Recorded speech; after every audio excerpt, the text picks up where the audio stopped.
We recently chartered a Leopard 45/Moorings 4500 in Sardinia, and I decided to review it, telling you what I liked and didn't like. This is my opinion only, yours may differ. First, the helm.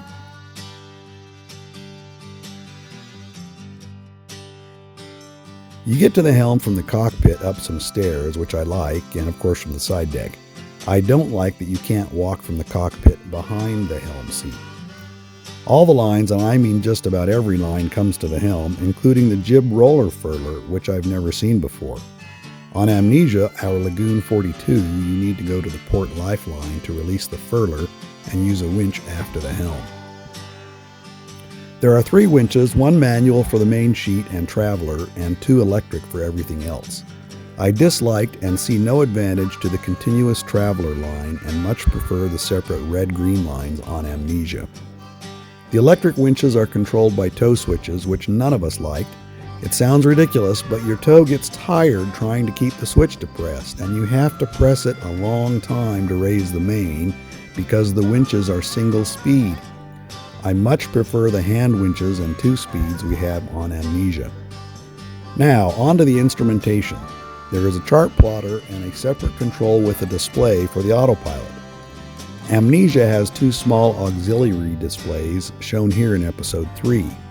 You can choose from a number of things to display on these, but I like to show wind information on one and a time graph of wind data on the other. On this Leopard, to see wind speed and direction, you have to split the chart plotter screen and dedicate half to the screen to wind data, which of course makes the actual chart information half size. This is not ideal. Here's the VHF. A simple thing, but much better on this boat than on Amnesia because it is hardwired and faces the helmsman. On Amnesia, the VHF is a battery-powered wireless handset that sits in a cradle facing away from the helm, which makes it hard to hear, and it goes dead in the middle of the night on passages, so it is much better on the Leopard. Here's something that came in handy when the boat in front of us broke free from its mooring: a horn!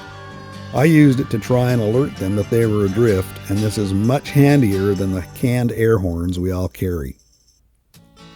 Performance-wise, the Leopard does okay, typical of a big charter cat. We did about half wind speed with the wind at 45 degrees apparent, so not horrible. The cockpit table is large, and with built-in seating on 3 sides, it is much better than Amnesia.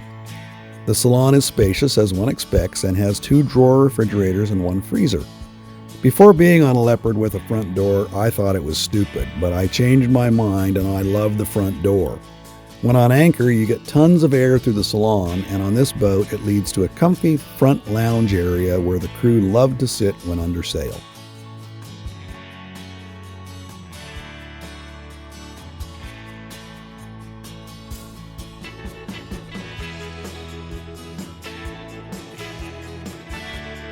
There is plenty of seating all the way around the salon table, and it is quite a clever design. It folds up small, making it easy to take a seat anywhere when lounging, but when you're ready for a meal, it rotates and unfolds to a full-size table.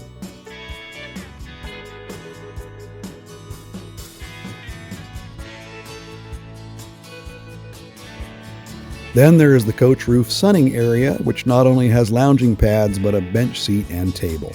The only downside is the boom gets in the way. I videoed just the forward berth, but suffice it to say they're all plenty large, and in each of the 4 heads the showers are separate from the toilets, so no wet head. The swim ladder has 2 vertical handrails to hold on to when coming on deck. This is far better than Amnesia, where you have to scramble onto the deck before standing up. The generator is in a forward locker, which keeps the noise away from the cockpit when in use. The sail bag has Velcro straps to close it. While it doesn't get completely closed, I think this is better than the full-length zipper that is on the Quantum bag on Amnesia. The zipper tore loose from the canvas early on. The straps are easier to use and less likely to fail. The davit system is easy to use with a dedicated motor and ceiling-mounted switch. The stainless steel cable we saw on earlier Leopards has been replaced with Dyneema, which in my opinion will last longer. The ceiling hatches in the stern berths are behind the salon, which I think is worse than on our Lagoon 42, where they are outboard and capture the wind better. I suppose they capture the rain better too, that's the downside. Now let's talk about safety. The side decks are wide, which you expect on a cat, and the hatches are flush, reducing trip hazard. That's a plus. On the negative side, there just aren't enough handholds. Walking forward on the side deck, there's a nice long rail on the coach roof, then a huge gap and a small grab rail, and then nothing. If I had to move forward in heavy seas, I'd be nervous. Same story in the salon. There are no fiddles on the countertops. This makes them look modern and they're easy to clean, but trust me, when rocking and rolling in even medium seas, I use counter fiddle tops all the time. And there is nothing to hold on to when going up and down the stairs to the berths. There are no pad eyes anywhere on the deck for attaching jack lines. None. On Amnesia, they're in the cockpit, along the outside of the decks, on the coach roof, and around the outside of the salon. For our Atlantic crossing, we ran jack lines everywhere and we used them.